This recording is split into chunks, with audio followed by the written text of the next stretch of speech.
আসসালামু আলাইকুম রহমতুল্লাহি বারাকাতুহু। সম্মানিত ভাই এবং বোনেরা, আশা করছি আল্লাহ তাআলার রহমতে আপনারা সবাই খুব ভালো আছেন।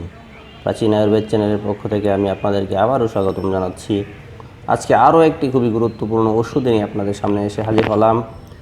এই ওষুধটি হচ্ছে পিঠে ব্যথাজনিত সমস্যা থেকে আপনারা কিভাবে অতি সহজে মুক্তি পেতে পারেন। এর জন্য আপনাদেরকে আমাদের আশেপাশে সর্বত্র পাওয়া যে গাছটি, যাকে আমরা আপামার্গ অথবা আপাং নামে জেনে থাকি, এই গাছের ব্যবহারের মাধ্যমে কিভাবে আমরা আমাদের পিঠের ব্যথা থেকে আল্লাহর রহমতে অতি সহজে মুক্তি পেতে পারব।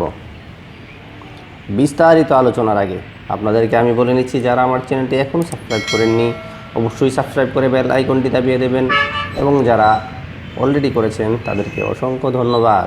স্ক্রিনে যে গাছটি আপনারা দেখতে পাচ্ছেন, এই গাছটিকে আমরা আপাং অথবা আপামার্গ বলে জেনে থাকি। হ্যাঁ ভাই এবং বোনেরা, এই গাছ দুই ধরনের হয়ে থাকে, একটি হচ্ছে সাদা, একটি হচ্ছে লাল। এলাকা ভিত্তিতে এই গাছটি বিভিন্ন জায়গায় লাল এবং সাদা পাওয়া যায়। আমাদের এলাকায় লালের সংখ্যা খুব কম এবং অন্যান্য এলাকায় সাদার সংখ্যা খুব কম হতে পারে, কিন্তু ঔষধি গুণের দিক থেকে সবচাইতে বেশি কার্যকর হচ্ছে লাল গাছটি। আর সাদা গাছটিও কার্যকর, কিন্তু লালটির মতন নয়। যদি আমার কোনো ভাই এবং বোন পিঠে ব্যথাজনিত সমস্যায় ভুগছেন, অনেক ওষুধ ব্যবহার করেছেন কিন্তু কোনো উপকার পাননি, তাহলে এই ওষুধটি আপনার জন্য খুবই কার্যকর ভূমিকা রাখবে বলে আমি আশা করছি।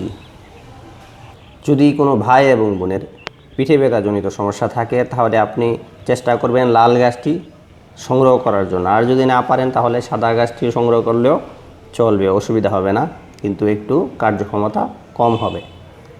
আপনার পিঠে ব্যথা হয়ে থাকলে আপনারা যে কোনো গাছ হোক না কেন, সেই গাছের আপনারা পাতা সংগ্রহ করে নিয়ে আসবেন। পাতা সংগ্রহ করে নিয়ে আসার পর আপনারা দুই হাতের তালুর মধ্যে রেখে ভালোভাবে পিষে নেবেন। যখন আপনি দুই হাতের তালুর মধ্যে দিয়ে এদিকে পিষতে থাকবেন অথবা ঘোরাতে থাকবেন, তখন দেখবেন এর থেকে তার পাতাগুলি থেতো হয়ে পানি বেরিয়ে আসছে। তখন আপনারা কি করবেন, আপনার যে স্থানের মধ্যে ব্যথা আছে সেই স্থানের মধ্যে যে পাতাগুলো আপনার হাতের মধ্যে থাকবে, সেই রসযুক্ত পাতাগুলা আপনার পিঠের সেই স্থানের মধ্যে ভালোভাবে 15 থেকে 20 বার ভালোভাবে ঘষিয়ে ঘষিয়ে লাগিয়ে দেবেন। বুঝতে পারছেন বন্ধুরা? আবার বলছি, আপনারা এই পাতাগুলো দুই হাতের তালুর মধ্যে নিয়ে ভালোভাবে পিষে এর পানিযুক্ত যখন হয়ে যাবে, তখন আপনার ব্যথাযুক্ত স্থানে ভালোভাবে ঘষে ঘষে 15 থেকে 20 বার, 20 থেকে 25 বার ভালোভাবে ঘষিয়ে লাগিয়ে দেবেন। দেখবেন আপনার ব্যথা অল্প কিছুক্ষণের মধ্যেই আল্লাহর রহমতে ছুমন্তর হয়ে গেছে।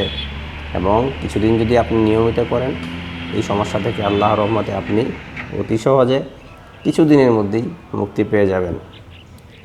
হ্যাঁ বন্ধুরা, ইনশাআল্লাহ আপনারা আল্লাহ যদি রহমত করে যে অবশ্যই মুক্তি পেয়ে যাবেন।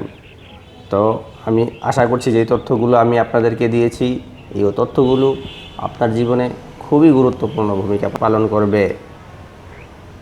তো আজকে এই পর্যন্তই। ভিডিওটি শেষ করার পূর্বে আবারও বলে নিই, যে সকল ভাই এবং বোনেরা আমার চ্যানেলটি এখনও সাবস্ক্রাইব করেননি অবশ্যই সাবস্ক্রাইব করে বেল আইকনটি দাবিয়ে দেবেন, এবং উপকৃত হলে অবশ্যই অন্যদেরকে শেয়ার করবেন, আর অবশ্যই লাইক করবেন। আর আপনারা উপকার পেয়েছেন কিনা এই সম্পর্কে আপনারা অবশ্যই কমেন্টের মধ্যে জানাবেন। আপনাদের কাছে আমার এই শেষ অনুরোধটুকু রইল, ভালো থাকবেন ভাই এবং বোনেরা। আল্লাহ হাফেজ। আসসালামু আলাইকুম রহমতুল্লাহ।